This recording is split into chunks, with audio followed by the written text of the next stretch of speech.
ఈరోజు దేవుని మాట రోమా గ్రంథము 6వ అధ్యాయం 1వ వచనం. అలాగైనా ఏమందుము, కృప విస్తరింపవలెనని పాపమందు నిలిచియుందుమా? అట్లనరాదు. పాపం విషయమే చనిపోయిన మనము ఇక మీదట ఎలాగు దానిలో జీవించుదుము.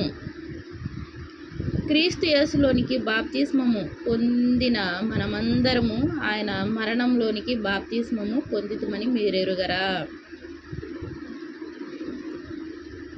కాబట్టి తండ్రి మహిమ వలన క్రీస్తు మృతుల్లో నుండి ఎలాగూ లేపబడినో అలాగే మనమును నూతన జీవం పొందిన వారమే నడుచుకున్నట్లు మనం బాప్తిస్మము వలన మరణములో పాలు పొందుటకై ఆయనతో కూడా పాతి పెట్టబడితిమి. ప్రియమైన దేవుని మాట వింటున్న వారులారా,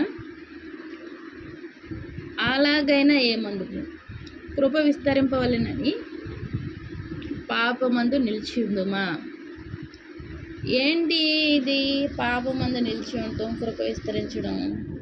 దేవుడు పాపుల కొరకే వచ్చాడు, పాపుల మీదే కృప ఉంది. పాపుల ఎడల ఎంతో కృప చూపే దేవుడుగా ఉన్నాడు. అదేంటి? అలాగని పాపమందు నిలిచి ఉందుమా? అది తెలియనప్పుడు, దేవుడి గురించి, దేవుని యొక్క అనుభవం గురించి తెలియనప్పుడు అని కృప ఉంటుంది. దేవుడి గురించి తెలిసి దేవుని సన్నిధికి వెళుతూ కృప నిలిచి ఉంటుందని పాపంలో ఉంటే కృప నిలిచి ఉంటుందా? నీ యొక్క మనసు నీకు మంచి చెడు ఏంటో తెలుసు కాబట్టి ఇంకా అలాగా కుదరదు. పాపం విషయమై నిలిచి ఉండకూడదు. అట్లనరాదు. పాపం విషయమై చనిపోయిన మనం ఇక మీదట ఎలాగూ దానిలో జీవించుదుము. ఏమిటి చనిపోవడము? పాపం విషయంలో చనిపోవడం అంటే మనం దేవుని యొక్క కృపను పొంది, దేవుని యొక్క ప్రేమను పొంది, దేవుని యొక్క దయతో రక్షణ అనే ఓడలోకి ప్రవేశించబడినాము. వాక్యం వింటున్న నేను, నువ్వు, మనందరము రక్షణ అనే ఓడలో ఉన్నాము. పాప విషయమై చనిపోయాము. మనం బాప్తిస్మం పొందాము. బాప్తిస్మం దేనికి? మన పాపపు జీవితం అంతా అది సమాధి చేయబడుతుంది. పాపం విషయమై మరణం, మన నూతన జీవము, నూతన కృపను, నూతన యొక్క శక్తిని. నూతన కృప అంటే ఏంటి? దేవుడు ఒక బాప్తిస్మం పొందిన వెంటనే అదృశ్యమైన ఒక ఆత్మను ఆయన మనకు అనుగ్రహిస్తాడు ఆయన కృప చేత.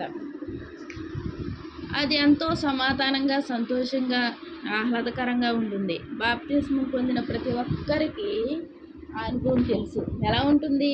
చాలా సమాధానంగా ఉంటుంది, నెమ్మదిగా ఉంటుంది, సంతోషంగా ఉంటుంది. అది చెప్పన సత్యం కానీ సంతోషము. ప్రియమైన వారులారా, క్రీస్తు యేసులోనికి బాప్తిస్మం పొందిన మనమందరం ఆయన మరణంలోనికి బాప్తిస్మం పొందితమని మీరెరుగరా? మనం ఏం చేసాము? ఆయన మరణంలోనికి బాప్తిస్మం పొందడం జరిగింది. ఎందుకు? పాపమును, శాపమును కడుక్కున్నాము. అది మరణమైపోయింది. అది మరలా జీవించనేలా. ఆ పాపము నీలో మరలా జీవించే దశలో ఉందా? ఇది మనం కనిపెట్టుకోవాలి. ఎందుకు మనం బాప్తిస్మం పొందాము? పూర్తిగా దాన్ని తుడిచివేసాము, పూర్తిగా తొలగించాము. మరలా చిగిర్చి మరలా వృద్ధి చెందితే ఇక దానికి ఇంకా మరి మాటలు ఉండవు. మాటలంటే దానివలన ఏంటి? తెలియనప్పుడు అది వేరే, తెలిసి అలాగా చేయడం ఏమాత్రము సరైన విధానం కాదు. కాబట్టి తండ్రి మహిమ వల్ల క్రీస్తు మృతుల్లో నుండి ఎలాగూ లేపబడినో అలాగే మనం నూతన జీవం పొందిన వారమై నడుచుకున్నట్లు.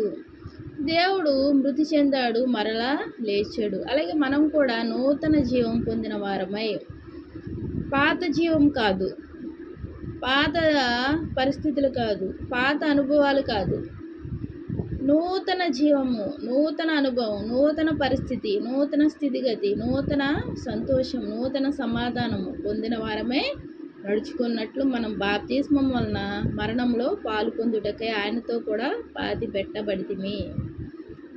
దేవునితో కూడా మనము పాతి పెట్టబడిన వారంగా ఉన్నాము. ఏ విషయంలో? పాపం విషయంలో.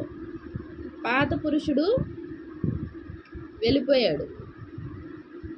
పాత పాప పాతది పాత పాతదంతా వెళ్ళిపోయింది. గతం తుడిచిపోయింది. ఇప్పుడు నూతన పరిస్థితులు, నూతన అనుభవం, నూతన సంతోషం. మరియు ఆయన మరణం యొక్క సాదృశ్యమందు ఆయనతో ఐక్యం గల వారమైన ఎడల, ఆయన పునరుద్ధానం యొక్క సాదృశ్యమందు ఆయనతో ఐక్యం గల వారమై ఉందుము. ఏమనగా మనమికను పాపమునకు దాసులము కాకుండాటకు పాప శరీరం నిరర్ధకమగునట్లు మన ప్రాచీన స్వభావం ఆయనతో కూడా సిలువ వేయబడినని ఎరుగుదుము. ఇక్కడ సరిగ్గా అర్థమవుతుంది. బాగా మొదటి భాగంలో చూసింది అర్థం కాకపోవచ్చు కానీ నా సహోదరి సహోదరులారా ఇక్కడ చక్కగా అర్థమవుతుంది. చూడండి, మనం ఇకను పాపమునకు దాసులము కాకుండాటకు. గత కాలంలో, గత అనుభవాల్లో పాపములకు దాసులముగా ఉన్న మనము పాప శరీరము నిరర్ధకమగినట్లు మన ప్రాచీన స్వభావము ఆయనతో కూడా సిలువ వేయబడినని ఎరుగుదుము. ఎప్పుడు సిలువ వేయబడింది? రక్షణ ఓడలోకి ప్రవేశించుట ద్వారా సిలువ వేయబడింది. బాప్తిస్మం పొందుట ద్వారా అది పాపము, ప్రాచీన స్వభావము అంటే ఏంటి? పాప శరీరము నిరర్ధకమైపోయింది. అది దేవునితో కూడా సిలువ వేయబడింది. సిలువలో ఏం చేశాడు ఆయన? మన పాప పత్రాన్ని మేకులతో దాన్ని గుచ్చి పూర్తిగా తుడిచివేశాడు. ఏం కనపడుతుంది అసలు? ఏమి కనపడదేగా. గోడకు మనం ఏవో చిన్నపిల్లలు గీతలు గీస్తూ ఉంటారు, దానికి పెయింట్ వేస్తే ఎలా ఉంటుంది? ఆ గీతలు ఏమి కనపడవు, పూర్తిగా తుడిచిపోతాయి. అదే రీతిగా మన యొక్క పాప శరీరము, పాపపు స్వభావము, పాపపు అనుభవాలన్నీ తుడిచిపోయాయి. మరి మనము దేవుని ధరించుకున్న వారమే మనము ఎలా ఉండాలి? దేవుని కోసం, దేవుని యొక్క కృప పొందుకున్న మనము ఆ కృపను కృపకు దూరం అవ్వకుండా జాగ్రత్తగా నడుచుకోవాలి. జాగ్రత్తగా నడుచుకోవడం ఏంటి? ఈ యొక్క లోకయాత్రలో ముళ్ళులు ఉంటాయి, చెత్త ఉంటుంది, చెదారం ఉంటుంది, అన్నీ ఉంటాయి. మన ప్రక్కనే ఉంటాయి, మన ముందు ఉంటాయి. కానీ మనం వాటి వైపు మన అడుగులు కాకుండా మన యొక్క మార్గము సరళంగా ఉండే మార్గంలో మనం నడుచుకోవాలి. అలాగా దేవుని కృప మనతో ఉంటుంది కాబట్టి ఆయన నడిపిస్తాడు, మనం నడవగలగాలి. అంతేగాని అటువైపు ఇటువైపు మన యొక్క దృష్టి కానీ, మన యొక్క ఆలోచన కానీ, మన యొక్క క్రియలు కానీ ఉండకూడదు. ఎందుకు? పాప శరీరం నిరర్ధకం అయిపోయింది కాబట్టి నూతన జీవం పొందిన మనము దేవుని వైపు చూస్తూ నడిస్తే మన యొక్క జీవితంలో ఎంతో కృపను పొందుకొని ఆయన యొక్క ఆశీర్వాదాలు పొందుకొని సంతోషంగా ఉంటాం. దేవునికి వందనాలు. ప్రార్థన చేసుకుందాం. మహాప్రేమగల తండ్రి, కృపగల నాయనానికి ఎన్నో వందనాలు, స్తోత్రాలయ్యా.